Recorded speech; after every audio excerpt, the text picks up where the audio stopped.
नमस्ते बच्चों, क्या हाल चाल है? कैसे आप सब लोग? सो बच्चों, बस एक दिन के बाद आपका इंग्लिश का एग्जाम है। So all the best. मैं उम्मीद करती हूँ कि आपने बहुत अच्छे प्रिपरेशन कर ली होगी और मेरी वीडियोस आपको काफ़ी हेल्प कर चुके होंगे अभी तक। आज का वीडियो जो है वो मैं थोड़ा सा आपको गाइडलाइन देना चाहूँगी रिगार्डिंग द इंग्लिश एग्जाम। तो थोड़ा सा मैं आपको ओवरव्यू दे दूंगी आप किस तरीके से पेपर के अंदर अवॉइड कर सकते हैं मिस्टेक्स और अच्छे मार्क्स स्कोर कर सकते हैं। तो just last minute strategy okay to score good marks in English. तो बिना कोई टाइम वेस्ट किए फटाफट से देखते हैं कि हम क्या क्या चीज़ों पे फोकस कर सकते हैं।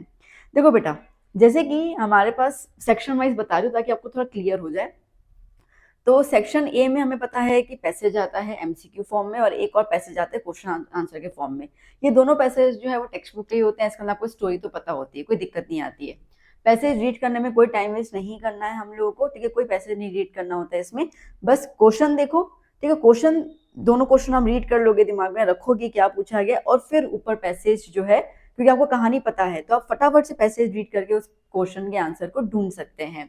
तो ये बहुत जल्दी से आप कर सकते हैं। सिमिलरली बात करते हैं हम लोग अभी क्वेश्चन आंसर्स की। तो अभी थोड़ा सा बोर्ड जो है वो पैटर्न ऐसा चेंज करने की कोशिश कर रहा है, ठीक है? कि आपको पैसेज तो दिया जाता है, ठीक है? आपको पैसेज दिया जाता है वो बताने के लिए भाई कहानी जो है वो ये वाले चैप्टर की है। और कई बार ना क्वेश्चंस ऐसे पूछे जाते हैं जिनका आंसर आपको पैसेज में नहीं मिलता है। अब बचपन में कैसा होता था ना, मम्मी ऐसे बता दी थी या कोई भी टीचर की, देख ये वाला वर्ड है ना, ये वाला वर्ड जहाँ मिले पैसेज में उसको लाइन को उठा के लिख देना। वो पुरानी बातें थी, अब ऐसा पॉसिबल नहीं। आप 10th में भी आ गए हैं तो बट ऑब्वियसली वो ऐसा पैसा आपको मिलेगा नहीं। हाँ, बट ये है कि ये चैप्टर का होता है तो हमें समरी पता होती है, उस चैप्टर की स्टोरी पता होती है। तो इसके लिए ना आप उस क्वेश्चंस को खुद फ्रेम कीजिएगा, ठीक है? तो क्वेश्चन जो आएंगे आपको उसमें आपको खुद के हिसाब से लाइन का आपको उसका आंसर फ्रेम करना होगा। जनरली नहीं होता है, फिर भी अगेन पेपर थोड़ा इजी बनाना हो या क्या तो वो बोर्ड दे सकता है। देखो बोर्ड है ना, बोर्ड इज अनप्रडिक्टेबल, ठीक है? कोई कुछ भी बोल देना, क्योंकि पेपर सेटर्स अपने ही दिमाग के होते हैं, हमारे किसी वो नहीं चलते हैं, सीधी सी बात है, ठीक है? तो हम लोग आपको बस एक गाइडेंस दे सकते हैं, आपको एक डायरेक्शन दे सकते हैं कि आप कैसे सोच सकते हो उस चीज़ के लिए। ओके, तो वेल ये भी इजी हो जाता है, तो कोई टफ तो होता नहीं है और क्वेश्चन बहुत छोटे छोटे होते हैं, वन लाइन और वन वर्ड के आंसर उसमें क्लियर हो जाते हैं। फिर बात करते हैं फिल इन द ब्लैंक्स। इसमें थोड़े से चांसेस होते हैं मार्क्स डिडक्ट होने के, ठीक है? क्योंकि ये प्रिपोजिशन और इन सब के ऊपर होता है, लाइक वोकेबुलरी आती है इसमें, प्रिपोजिशन वोकेबुलरी आती है इसके अंदर, ठीक है? अगेन ये भी हमारे टेक्स्ट बुक का ही होता है, ठीक है? ये भी हमारा टेक्स्ट बुक का ही होता है। और टेक्स्ट बुक का होता है, इसके लिए हमें थोड़ा सा कहानी पता होती है तो हम लोग उसको देख लेते हैं।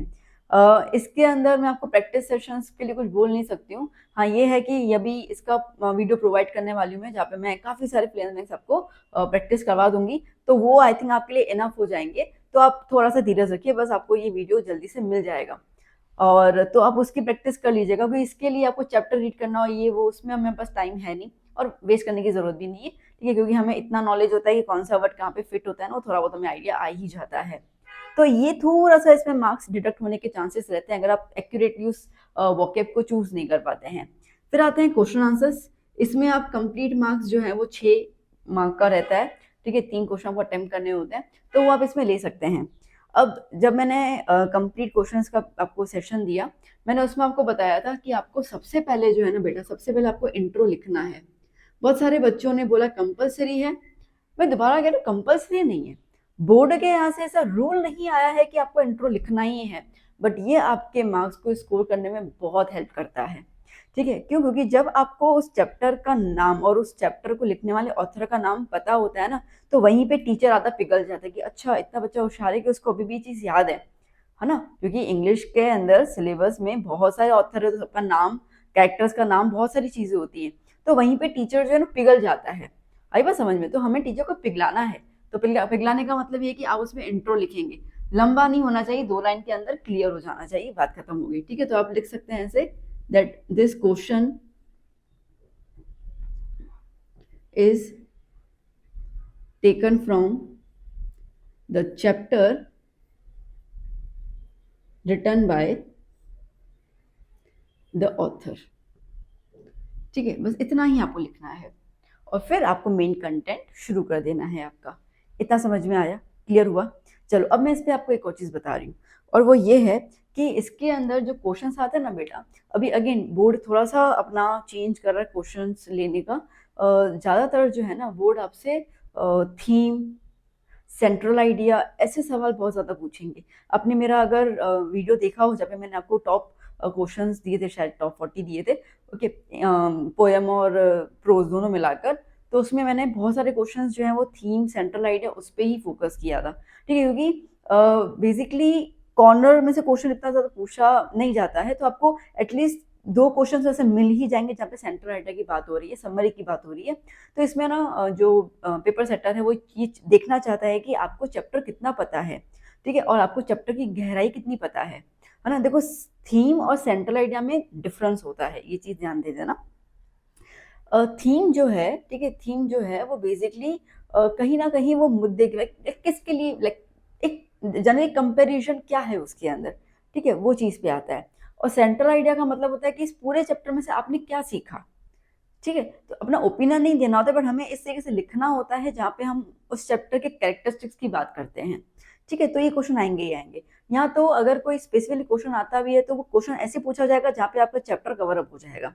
अब मैंने इसका एक वीडियो जो है वो बनाया हुआ है, जिसमें मैं आपको कम्युनिटी पोस्ट पे इसका लिंक दे दूँगी। ठीक है? जिसमें मैंने ये बताया हुआ है कि लाइक वन आंसर, हर चैप्टर का मैंने आपको एक आंसर दिया हुआ है, वो आप आंसर लर्न करके जाओगे। आपको मल्टीपल क्वेश्चंस नहीं करने हैं, तो हर चैप्टर का एक आंसर मैंने सेट किया हुआ है और वो आंसर आपके हर टाइप के क्वेश्चन में चल जाएगा।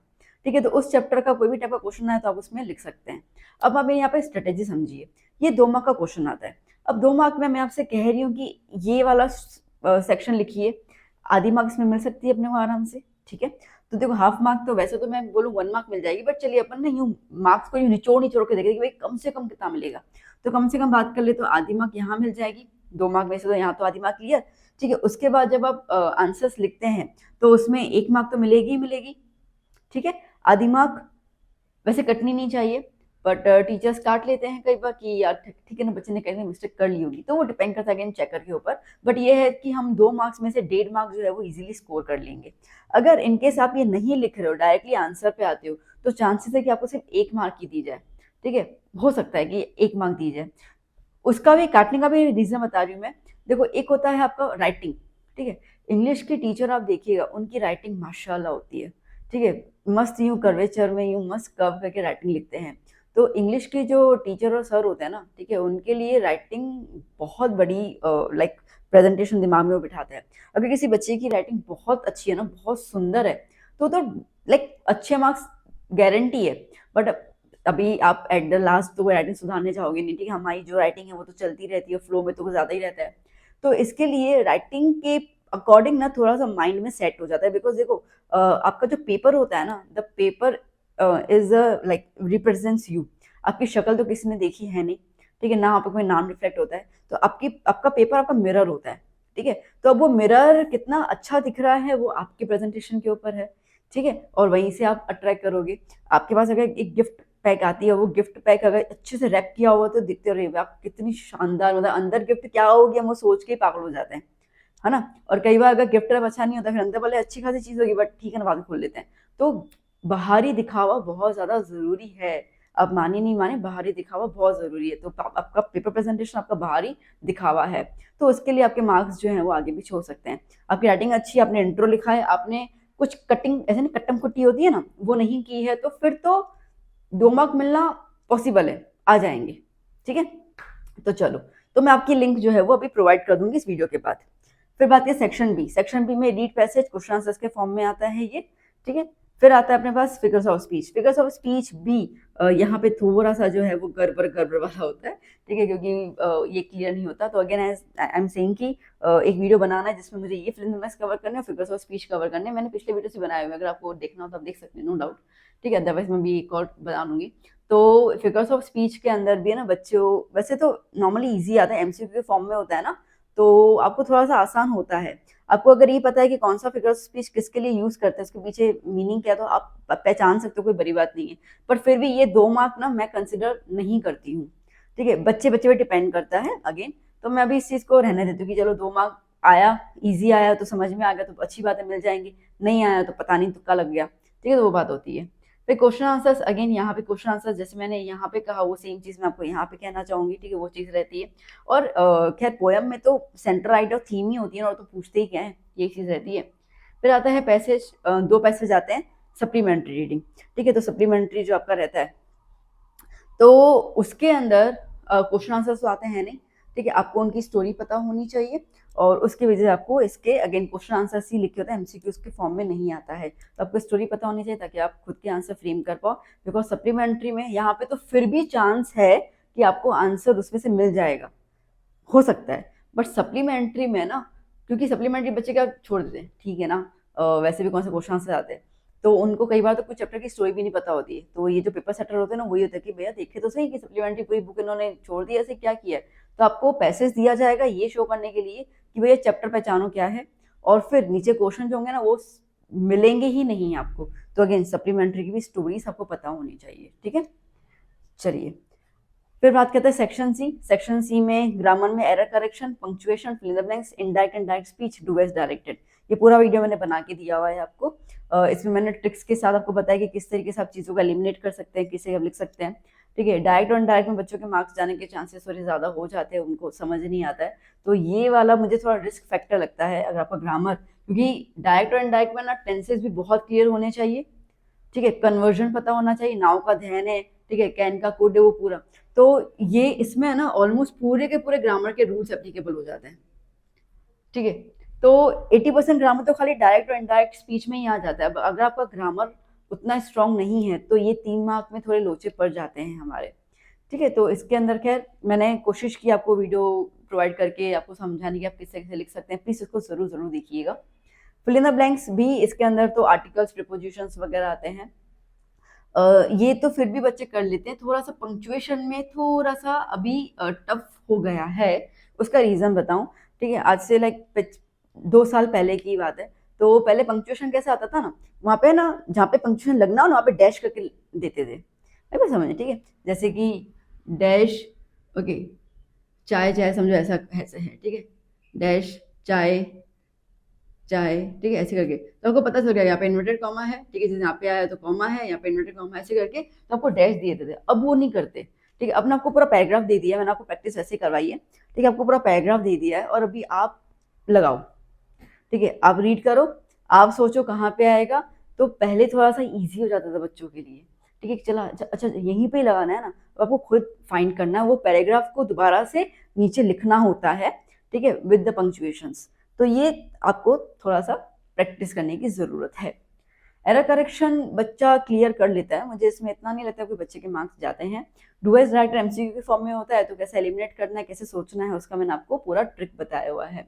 तो ग्रामर में ये दोनों मुझे लगते हैं कि बच्चे के थोड़े से ऊपर नीचे चांसेस हो जाते हैं। इसकी प्रैक्टिस करना बहुत बहुत ज़्यादा ज़रूरी है। प्रैक्टिस कीजिए, अच्छे से प्रैक्टिस कीजिए। ठीक है, इस साल का वीडियो भी देखिए, लास्ट ईयर का भी मैंने वीडियोस बनाए हुए हैं, वो भी देखिए। तो जितना प्रैक्टिस करेंगे उतना आपका यहाँ पर, क्योंकि grammar needs practice, that's it. ठीक है, इसमें हम ये बोले कि यार ये 4 स्टेटमेंट करके जो ये आएंगे, we are not the paper setters. ठीक है, और ये रिस्क तो मैं कभी लेती भी नहीं, बोलूंगी भी नहीं।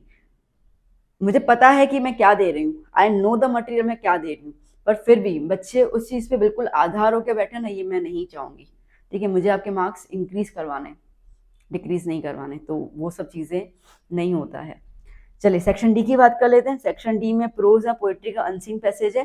जनरली बच्चे प्रोज ऑप्ट करते हैं, हालांकि सही है, क्योंकि प्रोज कहानी इजी हो जाती है समझने के लिए और फिर आप उसके आंसर्स को लिख सकते हैं।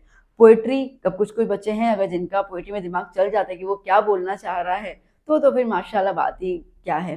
तो इनमें से कोई भी आप चूज कर सकते हैं। अनसीन पैसेज आता है, इसलिए आपको पूरी स्टोरी समझनी होती है उसके अंदर। इनमें से किसी भी पैसेज को रीड करने की जरूरत नहीं, सीधा क्वेश्चन देख के आप आंसर फाइंड आउट कर सकते हैं। इसमें आपको रीड करने की जरूरत है, ठीक है, कि मीनिंग समझिए क्या है। तो इसके लिए इसमें थोड़ा टाइम आपका ज्यादा जाएगा comparison to these passages. Diary और डायलॉग कोई भी एक, एडवर्टाइजमेंट, नोटिस या पोस्टर कोई भी एक। ठीक है, अब ना देखो बेटा, आप ना किसी भी एक चीज पे ना पकड़ मत रखो अपनी। बहुत सारे बच्चे क्या बोलते हैं, अरे मैम देखेंगे ना डायरी डायलॉग में जो इजी लगा, टॉपिक जो इजी लगा हम वो लिख के आ जाएंगे। नहीं, ऐसा मत करो। ठीक है, ऐसा मत करो। इसमें क्या होता है ना, देखो बेटा, एक बात फैक्ट चीज है कि आप ना ये सब चीजें ना एग्जाम के एक दिन पहले ही रखते हो।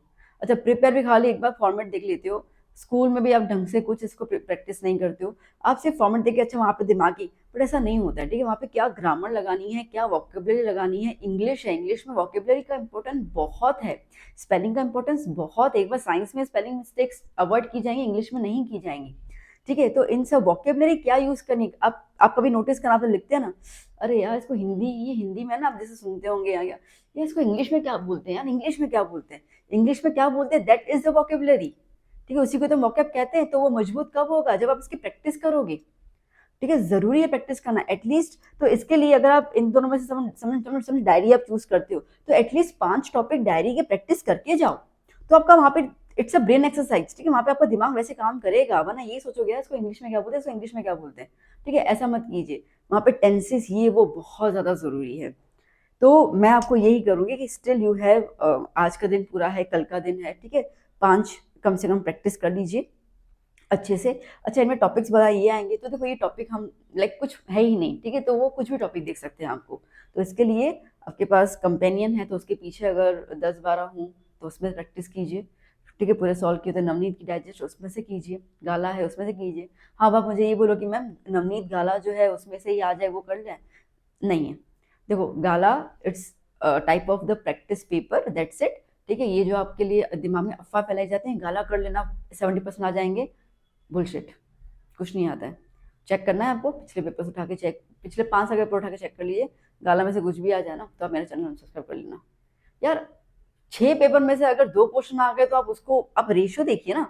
6 पेपर में अगर आप 2 क्वेश्चन बोलते कि देखो मैम गाला का आ गया, that is not the way ना। ये तो अब मैं आपको 10 पेपर करवा दूं, फिर उसमें से 10 क्वेश्चन आ जाएंगे, परसेंटेज देखिए क्या हो रहा है, ठीक है। तो इसके लिए these are the practice papers to make you, कि कैसे तुम्हें प्रेजेंटेशन करना है। तो उसके ऊपर रिलाई मत, अच्छा 6 पेपर करके जाऊंगा तो हो गया, ये रिलाई मत कीजिएगा। If you want to score good marks, ठीक है, आपका अगर ड्रीम है अचीव करना है कि नहीं, मुझे ये ड्रीम है, मेरा ये गोल है मार्क्स अचीव करने का, तो फिर इस तरीके से बेहुदा चीजों पर ना रिलाई करने की जरूरत नहीं है। इन तीनों में से अगेन देखो, अब इसमें है ना एडवर्टाइजमेंट है, पोस्टर है, या आपकी क्रिएटिविटी है, ठीक है। पोस्टर कैसे बनाते हो आप, एडवर्टाइजमेंट कैसे बनाते हो, वो आपकी क्रिएटिविटी है। तो क्रिएटिविटी आपके प्रैक्टिस करने से ही आएगी, ठीक है। बैठे बैठे तो क्रिएटिविटी आती नहीं दिमाग में। और ये नोटिस है, अब नोटिस एक वो चीज़ है कि फॉर्मेट है, ठीक है। आपने फॉर्मेट लर्न कर लिया, अब मैंने ना लास्ट टाइम भी दिया था फिक्स लाइंस, मैंने दी कि ये लाइंस लर्न करके जब बात खत्म होगी, इसमें चीजें से पुट कर लेना, क्लियर हो जाएगा, ठीक है। वो सब मैंने दिया था। तो अगर आपको कोई रिस्क नहीं लेना है, कोई क्रिएशन नहीं दिखाना है, तो आप नोटिस राइटिंग को ऑप्ट कर सकते हो, ठीक है। और उसका फॉर्मेट आप ध्यान लीजिए, तो आपको 1-1.5 मार्क तो फॉर्मेट के हिसाब से, और जो अंदर लाइंस मैंने फिक्स बताई हुई वो आप वो लिख देंगे, ठीक है। तो आपको 2.5 से 3 मार्क तो वहां पे क्लियर हो जाएंगे। नोटिस राइटिंग अपने को आ रहा है 1 सेकंड, 4 मार्क का, हाँ ठीक है। तो 2.5 से 3 मार्क आपको वहाँ पे मिलने के चांसेस है, वो मैं आपको दे रही हूँ। रेस्ट आप कितना कटिंग वटिंग कर रहे हो, स्पेलिंग एरर कर रहे हो, तो वो मार्क्स एक्यूरेसी के मार्क्स तो कटने वाले ही हैं। तो अभी अगेन आई एम सेइंग, इनमें से कोई भी एक, इन तीनों में से कोई भी एक उठाओ, उसी की प्रैक्टिस करो, रगड़ डालो उसको, ठीक है। आगे भी सोचने की जरूरत ही नहीं है टॉपिक क्या आएगा क्या नहीं आएगा ना।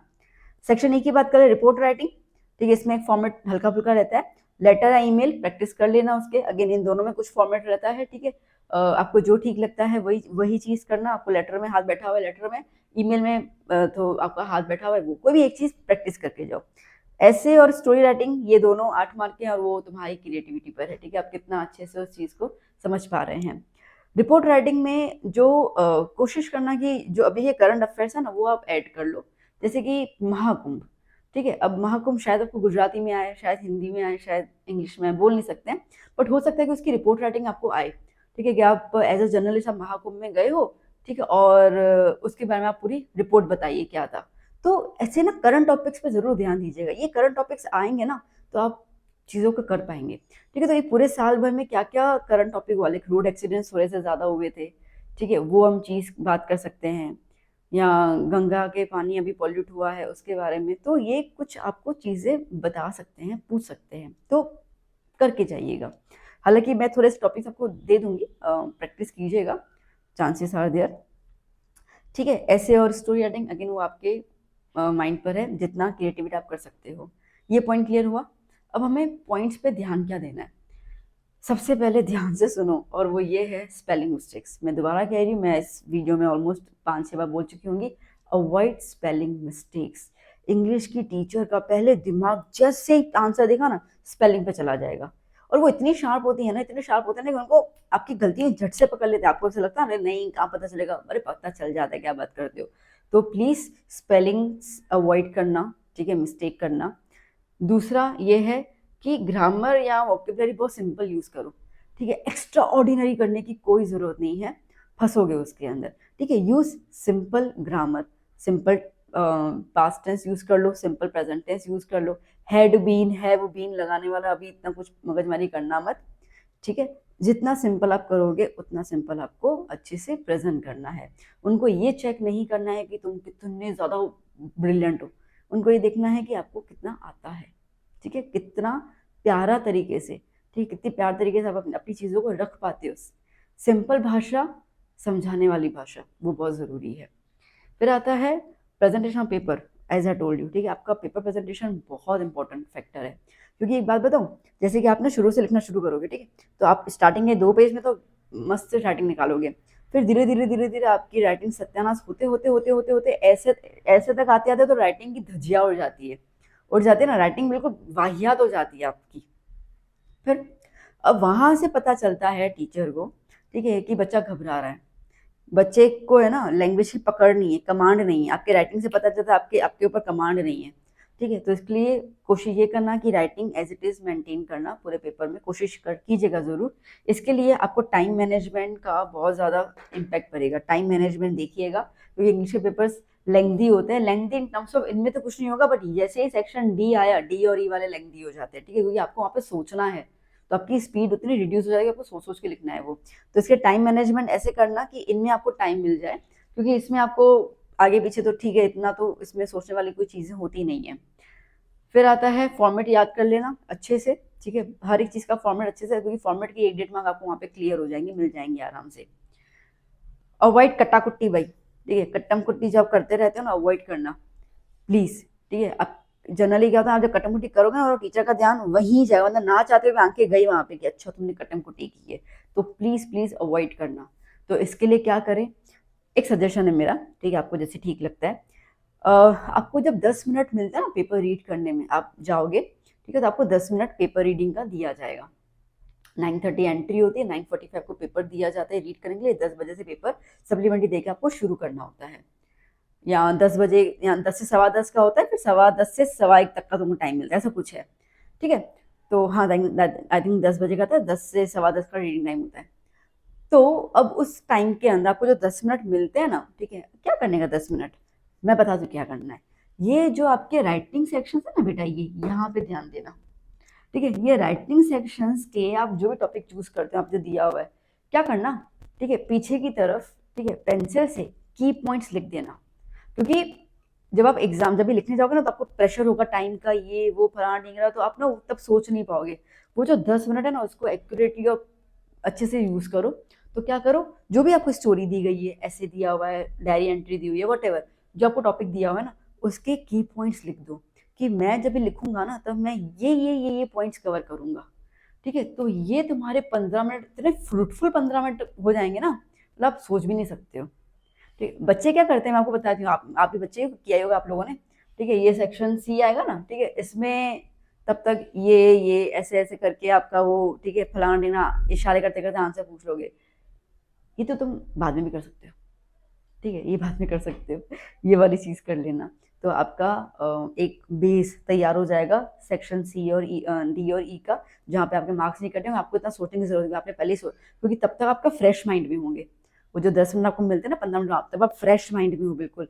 तो फ्रेश माइंड में हो ना, तो फ्रेश फ्रेश विचार आएंगे, ठीक है। तो पूरे पेपर में क्या है ना, कुछ देखने की जरूरत नहीं है, कुछ मत देखना पेपर के अंदर, सीधा सेक्शन डी और ई खोलना, पॉइंट्स लिख देना वहां पर, की पॉइंट्स क्या क्या क्या क्या करना है, बात खत्म, ठीक है। पीछे आपको नोट्स के लिए कुछ पेज दिया होता है, ब्लैंक पेज, वहां पे लिख देना।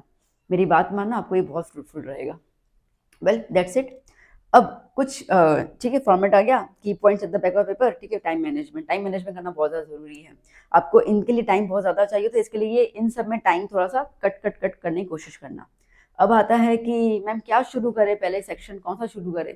देखिए वो आपके ऊपर डिपेंड करता है, अभी आप ऑलरेडी प्री बोर्ड्स दे चुके हो, उसके पहले फर्स्ट टर्म दिया हुआ है, आपने क्लासेस में बहुत सारे पेपर्स दिए होंगे प्रैक्टिस करने के लिए, ये आप पे डिपेंड करता है कि आपकी फुर्ती किसमें ज़्यादा है, ठीक है, तो अगर आपको ऐसा है कि पहले सेक्शन ए और बी कर लीजिए, तो एक काम कीजिए पहले सेक्शन, क्योंकि इसमें आपको सोचने का टाइम है नहीं, ठीक है, इनको आप फटाफट से कवर कर सकते हैं, फटाफट कवर कर लेना।